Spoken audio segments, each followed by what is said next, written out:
स्वयंपाकात स्वादाची जान, डीएम मसाले तुमच्या घराची शान. छत्रपती शासन महिला गृह उद्योग कबनूर इचलकरंजी घेऊन येत आहेत अस्सल परंपरेची मराठमोळी चव म्हणजेच डीएम मसाले. मटन मसाला, चिकन मसाला, धणे पावडर, गरम मसाला, बिर्याणी मसाला, तिखट चवदार मसाले आणि चटणी म्हणजेच डीएम मसाले.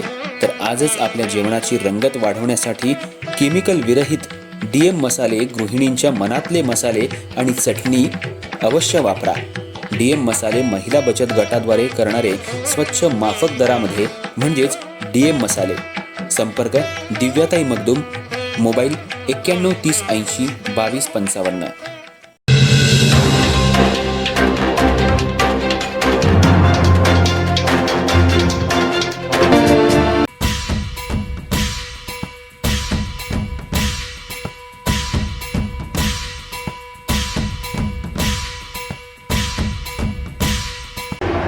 इचलकरंजी शहरातील आज तुम्हाला काही नागरिक इंदिरा गांधी मेमोरियल हॉस्पिटलसाठी भेटायला आले होते. त्या संदर्भात विविध मागण्या केलेल्या आहेत, त्याबद्दल काय सांगा? IGM हॉस्पिटलबद्दल मला अजून भेटलेले नाहीत, पण मला असं वाटतं भेटले तर निश्चितपणे मी त्यांचं ऐकून घेईन.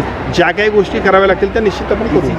जी बिल्डिंग आहे ती नवीन नूतन तयार करण्यात झालं ते स्थलांतरित कधी होईल असं? ECG नसेल, ESICची. ESICची बिल्डिंग नवीन, त्याच्यासाठी जागा अजून आपल्याला उपलब्ध होत नाही. आमचा प्रयत्न आहे की तिथं आता असतील त्या सुविधासुद्धा कशा चांगल्या देता येतील त्यासाठी आम्ही प्रयत्न करतो आहे. आणि इचलकरंजीमध्ये मला असं वाटतं की आपल्या जिल्ह्यामधलं ESICचं सर्वात जास्त काम, कारण का तर टेक्स्टाईलचं हब असल्यामुळं कामगार वर्ग प्रचंड आहे. ESICमध्ये आपण 0 ते 50 लाख रुपयेपर्यंत सगळे उपचार मोफत करतो आहे आणि ही योजना माझ्या विभागाकडे आहे. त्यामुळे अधिकाधिक प्रभावीपणाने राबण्यासाठी मी निश्चितपणाने प्रयत्न करतो आहे. इचलकरंजीकरांना त्याचा फायदा व्हायसाठी ज्या काही निर्णय, जे सकारात्मक भूमिका घ्यायला पाहिजेत ते शासन म्हणून आम्ही घेऊ. MRI मशीनची मागणी होती आणि आपण देऊ ना. MRI असेल, डायलिसिस असेल, जिल्ह्यातल्या एका बाजूला सार्वजनिक आरोग्य विभागात आणि दुसऱ्या बाजूला ESICच्या सगळ्या हॉस्पिटलच्या माध्यमातून सुद्धा आपण देणार आहोत. इचलकरंजीला तर निश्चितपणे देऊ आपण. जिल्हा परिषदच्या वतीनं आजच्या या ताराराणी महोत्सवाच्या निमित्तानं ग्रामीण भागातल्या विशेषतः जे आमचे बचत गट आहेत त्या बचत गटांच्या सर्व त्यांनी तयार केलेल्या सर्व पदार्थांचा असेल किंवा एकूण सगळ्याच मालाचं विक्री आणि प्रदर्शन अशा पद्धतीचा कार्यक्रम आज घेतला आहे. त्याचा शुभारंभ आज आपण करतो आहे. खरं तर उमेद नावाची जी संस्था राज्यस्तरावरती देशपातळीवरच्या सगळ्या मार्गदर्शनाच्या माध्यमातून महाराष्ट्र राज्य ग्रामविकास विभागाच्या वतीनं काम करते.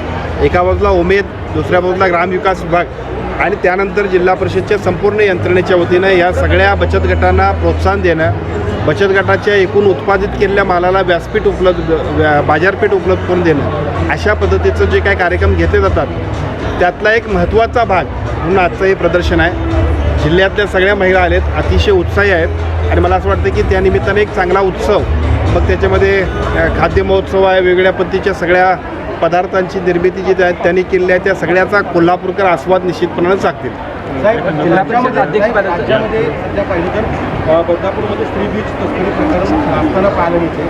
आरोग्य विभागाने काय दखल घेतलेली आहे, कशा पद्धतीने वर्किंग करतात? आपण बघत असाल विधानसभेमध्ये सुद्धा त्याच्याबद्दलचे प्रश्न विचारले गेले आणि पोलिसांनी ज्या पद्धतीनं पोलीस आणि आरोग्य विभागाची टीम काम करते त्यामुळे बदलापूरमधल्या सगळ्या प्रक्रियेमध्ये अतिशय कठोरपणाने कारवाई होईल अशा पद्धतीचं काम एका बाजूला पोलीस आणि दुसऱ्या बाजूला आरोग्य विभागाचे लोक करत आहेत. मला असं वाटतं की ज्या पद्धतीनं ही संपूर्ण प्रक्रिया आपण सगळेजण बघतोय ते बघितल्यानंतर पोलिसांना आणि आम्हालासुद्धा याच्यामध्ये अजूनही कठोरपणानं काही चांगले निर्णय घेणं किंवा काही अजून चांगली स्ट्रॉंग मॉनिटरिंग करणंसुद्धा आवश्यक आहे. आम्ही त्याच्याबद्दल सुद्धा आपण निर्णय घेतो. युद्धजन्य परिस्थितीमुळं आपण पाहतो की रांगा लागल्यात सिलेंडरसाठी असतील, काही ठिकाणी पेट्रोलसाठी असतील. कसं पाहता इकडे कधीपर्यंत ही साधारणतः ही पूर्वभूत होण्यासाठी? ते माझी विनंती पहिल्यांदा आपल्याला आहे, सर्व प्रिंट मीडिया आणि इलेक्ट्रॉनिक मीडियाच्या लोकांनासुद्धा आहे. बऱ्याच वेळा असं होत असते की अशी परिस्थिती उद्भवल्यानंतर आपण लोकांना राईट गायडन्स करणं महत्त्वाचं आहे. आपल्या सगळ्यांच्यासाठी ही झालेली परिस्थिती खूपच अपवादात्मक परिस्थिती उद्भवलेली आहे. दुर्दैवानं ज्या पद्धतीचं युद्ध पलीकडच्या भागाला आखाती जी काही देशांमध्ये चाललेलं आहे त्याचा फटका आपल्याला बसेल ही जी काही भीती आहे. पण महाराष्ट्र शासनाने विशेषतः भारत सरकारसुद्धा लोकांची गैरसोय होणे यासाठी योग्य त्या उपाययोजना करते. फक्त बऱ्याच वेळा असं होतं आहे की आपल्याकडे जी म्हण आहे साप म्हणून भुई बुडवणं किंवा विनाकारणच आपण एखाद्या गोष्टीची टंचाई होईल म्हणून अगदी भयभीत होऊन गरज नसतानासुद्धा रोज रांगा लावायला जाणं. आज जिल्हाधिकारी कार्यालयामध्ये आम्ही त्याची बैठक घेतो आहे. यापूर्वीसुद्धा जिल्हाधिकाऱ्यांनी सुद्धा वारंवार आपल्या सगळ्यांना सूचित केलं आहे कुठल्याही नागरिकांना अशा पद्धतीच्या गॅस टंचाईला असेल, पेट्रोल टंचाईला असेल सामोरं जावं लागणार नाही. यासाठी शासन स्तरावरती ज्या ज्या काही उपाययोजना करायला पाहिजे ते एका बाजूला भारत सरकार आणि दुसऱ्या बाजूला महाराष्ट्र शासनसुद्धा करतं आहे. माझी सर्व नागरिकांना विनंती आहे, आजसुद्धा जिल्हाधिकारी कार्यालयामध्ये जी काय आम्ही बैठक घेतो आहे त्या बैठकीच्या माध्यमातून या सगळ्याबद्दलची स्पष्टता मी करू. पण जिल्हा परिषद अध्यक्ष बैठक झाली का तो अध्यक्ष कोणाचा? 45 दिवसाचा कालावधी वाढवलेला आहे. आता यात्रा तोंडावर आहे. अनेक गावात यात्रा शिवभोजन तिकडे बंद होणार आहे.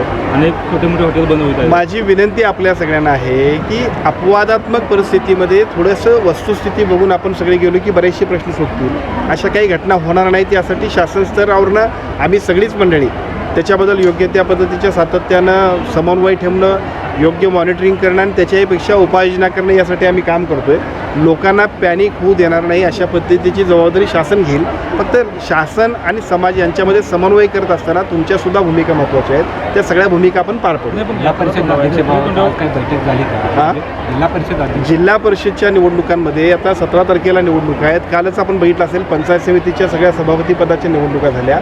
जिल्हा परिषदच्या निवडणुकासुद्धा परवाचा मंगळवारी होत आहेत. 1-2 दिवसांमध्ये याबद्दलच्या बैठकाही होतील, योग्य पद्धतीचे निर्णय होतील आणि आपल्या सगळ्यांना महायुतीचं सरकार ज्या पद्धतीनं महानगरपालिकेत बसलं त्याच पद्धतीनं उद्याच्या जिल्हा परिषदमध्ये सुद्धा बसलेलं दिसेल. महायुतीमध्ये दावे आणि प्रतिदावे केले जात आहेत राष्ट्रवादी आणि भाजपकडे. ते निश्चितपणे असणार आहेत. शेवटी सगळेच लोकांना वाटते की सत्तेत आपण आलो आहे पण त्याचा सत्तेचा वाटा अधिक मिळावा, पहिल्यांदा मला मिळावा ही साहजिक अपेक्षा आहे. परंतु त्याच्यामध्ये समन्वय करू.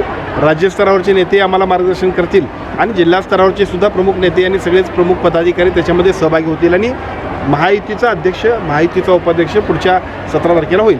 साहेब, धर्म स्वातंत्र्य जे विधेयक आहे त्या विधेयकावर स्वतः सार्वजनिक सुनावणी घ्या असं जे आहेत ते विरोधी पोलीस आमदार जे आहेत ते काय ते म्हणतात. हा मुद्दा प्रचंड या 2 दिवसामध्ये गाजताना पाहायला मिळतो. आपण या मुद्द्याकडे कसं पाहतो? ते माझं असं म्हणणं आहे, विधेयक मांडले त्या विधेयकामध्ये एका बाजूला विधिमंडळामध्ये आणि त्याच्यानंतर सार्वजनिक पद्धतीने काही सूचना यायची असेल तर त्याच्याबद्दलची त्यांची मागणी असेल तर निश्चित सरकार त्याच्यावर सुद्धा विचार करेल.